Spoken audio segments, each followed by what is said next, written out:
આ બિસ્કોફ બિસ્કિટ છે મારે, એના આઈસ્ક્રીમ ખાવી, બનાવી આપીશ ઉનાળામાં. આજે જ બનાવી દો. ચાલો ચલો તો આજે બનાવવાના છે આઈસ્ક્રીમ.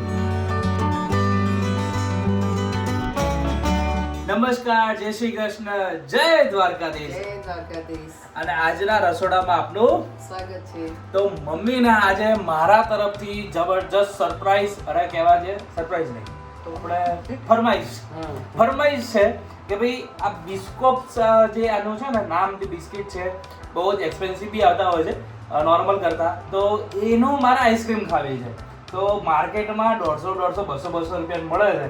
તો મેં વિચાર કર્યો કે આ 30 કે 40 રૂપિયા કે 50 રૂપિયાનું કદાચ સમથિંગ આ પેકેટ આવતું હોય છે, તો એ પેકેટ લઉં અને 30 રૂપિયાનું દૂધ લઉં, બરાબર. તો આની આઈસ્ક્રીમ બનાવીએ તો આખા ઘરના બધા 70-80 રૂપિયામાં ખાઈ લે. પેલું 200 રૂપિયામાં એક જ પેકેટ, એક જ 500 ગ્રામ એ નાનું અમથું આટલું જ એવું બી થાય. તો હવે મેન શરૂઆત જે છે આપણી, શું લેવાના છે તમને ખાલી બતાવી દઈએ. મેન તો છે આપણું બિસ્કોફ, જે આની અંદર મેં જેપ્ટો યસ બ્લિંકિટ કરી નાખ્યું હતું. તો એની અંદરથી મારે આ બિસ્કોફ ખાવાની બહુ ઈચ્છા હતી. તો આની અંદર 3 પેકેટ આવતા હોય છે. એ મેં એક મિલ્કશેકમાં વાપરી દીધું છે અને એક આપણે અત્યારે આઈસ્ક્રીમમાં વાપરીશું. સાથે આપણું જે બફેલોનું જે હેવી ફેટવાળું દૂધ છે એ યુઝ કરીશું. મિલ્ક પાવડર છે આપણું. આ શું છે મમ્મી? આ દૂધની મલાઈ છે. આ દૂધની મલાઈ છે અને આપણું મિક્સર. આ બસ આ આપણે જસ્ટ જે ઘરમાં આપણે જે પડ્યું હોય ને એનાથી બને છે. અને આ જે આઈટમ બની રહી છે એ ટોટલી વધીને આપણે 4 થી 5 લોકો હોય, 4 લોકો હોય આરામથી ખાઈ શકે એટલી આઈસ્ક્રીમ આની અંદર ટોટલી બનતી હોય છે. અમારા અંદર ઉપરના ફ્રીજની અંદર તમને બતાવું ને, બધું પેક કરીને રાખ્યું છે. એની અંદર આઈસ્ક્રીમ બી એમના કાલે પૂરી થઈ, હે બરાબર. મમ્મીને નહીં એક મિનિટ ઊભી રહે. મમ્મીને મેં કીધું તારા ફ્રીજ કેવું લેવું, કે આપણે જ નાનું હશે ચાલી જશે. મેં કીધું નાનું નહીં ચાલે. હવે આ જો ડબલ માળનું છે તોય પણ આ જો જગ્યા છે, તમને ક્યાંય જગ્યા દેખાય છે? આ બધું ભરીને મૂક્યું છે. પણ જે વસ્તુ મૂકવા જેવી હોય તો મારે તો ફ્રીજમાં જ મૂકવાની, પછી બહાર મૂકો તો બધું. હજી હું કહું ને, હજી 4 ડોરનું લાવું ને હું તારા માટે તો બી થોડું ઓછું પડશે તને. ચાલો હવે આને મેં આપણે છે ને પહેલા થોડુંક નાખી દઈએ દૂધ. ઓકે, આપણે શું બનાવવાની છે અત્યારે આને આ બિસ્કિટની ક્રીમ કહેવાની છે. બિસ્કિટની ક્રીમ કરીએ છીએ, જે આપણે કન્ડન્સ મિલ્ક બનાવીએ ને એ રીતે આ થશે. અચ્છા, તો આપણું જે મેન છે બિસ્કિટ છે, એ બિસ્કિટ આપણે આની અંદર હવે દૂધ છે એની અંદર આપણે સ્લરી ટાઈપ બનાવવાનું છે. ચલો, આ રીતે તમે કરી શકો છો. આની અંદર કિટકેટ તમે નાખો તો કિટકેટ આઈસ્ક્રીમ તમારી તૈયાર થઈ જાય. બધી રીતે સેટ થઈ જતું હોય છે. એક કામ કરીશું, કેમ કે થોડુંક સેજ વધારે ક્વોન્ટિટી થાય છે, તો આપણે આ આયરજ મિક્સર જારમાં આપણે યુઝ કરીશું. અમે યુઝ કરીએ છીએ સુજાતાનું મિક્સર, જેની અંદર આ બહુ જ પાવરફુલ મોટર આવતી હોય છે, જેની અંદર તમે આરામથી સારામાં સારા મિલ્કશેક કે જે કાંઈ વસ્તુ બનાવી હોય આરામથી બની શકે એમ છે.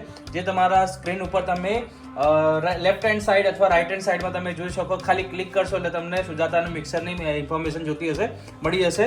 તો હવે બિસ્કિટ, હવે આની અંદર આપણે મલાઈ, જે દરરોજ આપણે દૂધમાંથી નીકળે છે ને એ જ મલાઈ આપણે યુઝ કરવાની છે, બરાબર છે. હવે આપણું છે મિલ્ક પાવડર. તો મિલ્ક પાવડર આની અંદર એડ કરી દેવાના છીએ, બરાબર છે. તમારી પાસે હોય તો યુઝ કરી શકો છો, બાકી આને સ્કીપ કરી શકો છો.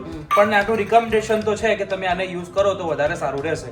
સાથે સાથે અંદર આપણે ખાંડ થોડીક સેજ આપણે સ્વીટનેસ માટે આપણે એડ કરી દઈશું. બિસ્કિટ તો મીઠા છે જ, હા, પણ સાધારણ આપણે થોડી ખાંડ નાખીશું એટલે થોડો ટેસ્ટ સારો આવે. બહુ વધારે નહીં નાખે, થોડીક જ આપણે ખાંડ પણ નાખી દઈએ. આની એક સૌથી મેન સારી વાત એ છે કે આની અંદર વસ્તુ પડી છે અને થોડુંક નોર્મલ મિક્સ કરવું છે, બરાબર છે. જસ્ટ ખાલી આને પુશ કરીશ મેં, જો અને પુશ બટન સરસ મસ્ત આપેલું છે. હવે હું ડાયરેક્ટ આને હાઈ મોડની અંદર લઈ જઈશ. હવે જુઓ,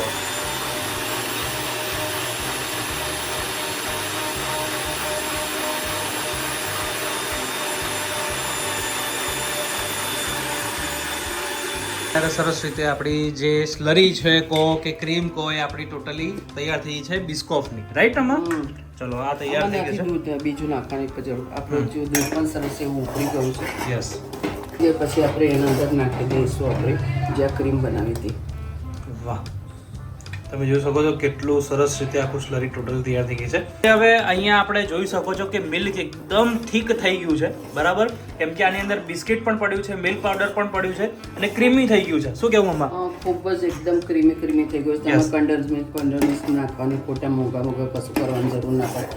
આપણે ઘરની વસ્તુમાંથી જ આપણે સરસ આવું ચોખ્ખું અને ઘરનું બનાવી શકીએ. અને આપણા બાળકોને આઈસ્ક્રીમ ખાવી હોય, ઈચ્છા થતી હોય તો આરામથી આ બનાવી શકાય છે. તમારા ઘરે જસ્ટ ખાલી ફ્રીજ હોવું જરૂરી છે.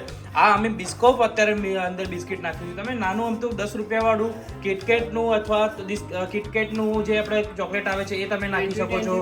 પછી પાર્લેમાં પણ સારું, પાર્લેની અંદર પણ સારું થઈ જાય. આપણે ઓરિયો બિસ્કિટ તમે નાખો લો, ઓરિયો આઈસ્ક્રીમ તૈયાર થઈ જતું હોય છે. આ ફ્લેવર છે, જસ્ટ ખાલી અમે અત્યારે બિસ્કોપ એડ કર્યું છે.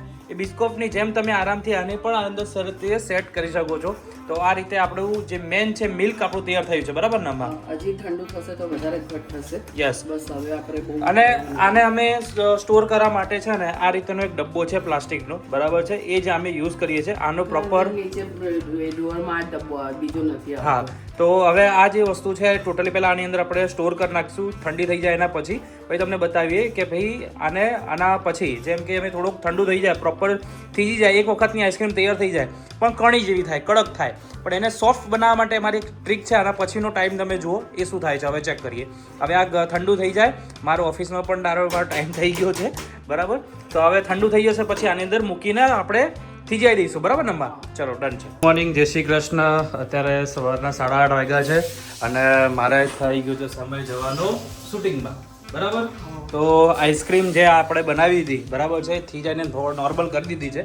હવે આને જે સ્મૂથ બનાવવાની છે એની પ્રક્રિયાની અંદર વાત કરું તો જ્યારે મિક્સરની અંદર તમારે આ રીતે પહેલાં થોડી ક્રશ કરી લેવાની છે. એટલે થશે એવું કે તમારી જે આઈસ્ક્રીમ છે પ્રોપર સ્મૂથ બનશે અને ખાવાની પણ એટલી જ મજા આવશે. જો તમારે આને ગુલ્ફી સ્ટાઇલમાં બનાવી હોય, જો આ ગુલ્ફી સ્ટાઇલની અંદર પણ ખાવાની એટલી જ મજા આવતી હોય છે, કેમ કે થોડું દાણાદાર ને મસ્ત લાગતું હોય છે. શું કહેવું? બરાબર ને? તો આ રીતે આપણે સુજાતાના મિક્સરની અંદર સરસ રીતે આ રીતે બનાવતા હોઈએ છીએ. હવે આની અંદર વધારે ક્રીમીનેસ બનાવવા માટે આપણે બીજી મલાઈ એડ કરીશું ઘરની, કે જે આપણે એની અંદર સ્મૂથ અને ખરેખર ટેસ્ટી બનતું હોય છે અને ક્રીમીનેસ વધારે લાગતું હોય છે. તો ચલો હવે આપણે શરૂઆત કરીશું સ્મૂથિંગ કરવા માટે.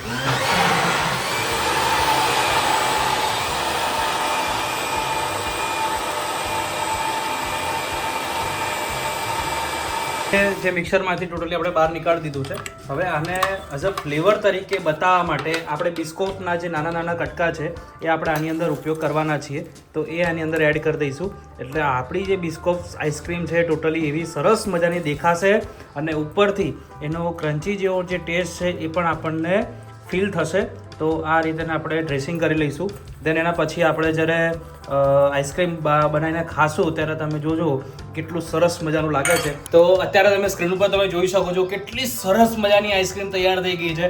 બસ આવી રીતે આઈસ્ક્રીમ તમે ઉનાળામાં તમારા બાળકો માટે, તમારા ફેમિલી માટે બહુ જ સારા ઓછા ખર્ચની અંદર તમે ઘરે તમારા શુદ્ધ રીતે આપણે આઈસ્ક્રીમ બનાવી શકીએ છીએ. બહારથી લાવવાની કદાચ જરૂર નથી તમારે. તો આ રીતે તમે ઘરે સરસ એટલે આરામથી તમારે બની શકાય. કોઈ પણ વધારાને કન્ડેન્સ મિલ્ક કે વધારે ખોટા ખર્ચા કરવાની જરૂર નથી. દૂધ અને તમારા ઘરમાં બનતી મલાઈ આનો ઉપયોગ કરીને સરસ રીતે આઈસ્ક્રીમ બની શકાય એમ છે. તો જરૂરથી આ વિડીયો એવા લોકો સાથે શેર કરી નાખો જે લોકોને આઈસ્ક્રીમ ખાવી હોય ઉનાળાની અંદર પણ બહાર ન જવું હોય. તો એવા લોકોને, એટલે તમારા જો મમ્મીને બતાવવા માંગતા હોય તો શેર કરી નાખજો. તમારા સાસુને બતાવવા માંગતા હોય તો એમને શેર કરી નાખજો કે ચલો મમ્મી આપણે હવે આજે બનાવીએ આઈસ્ક્રીમ, અને આપણે બિસ્કોપ આઈસ્ક્રીમ એટલે જે પ્રીમિયમ આઈસ્ક્રીમની કેટેગરીમાં આવે ને એ બતાવી છે. તમારા રીતે તમને જે ઠીક લાગે એ ફ્લેવર એડ કરીને તમે આઈસ્ક્રીમ બનાવી શકો. સિસ્ટમ બધામાં સેમ જ છે. શું કહેવું?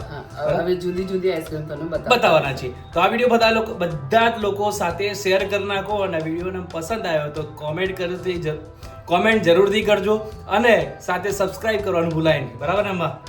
ચલો નવા વિડીયો સાથે તમને ફરીથી મળીશું. ત્યાં સુધી અમને આપો રજા. જય હિન્દ અને જય દ્વારકાધીશ.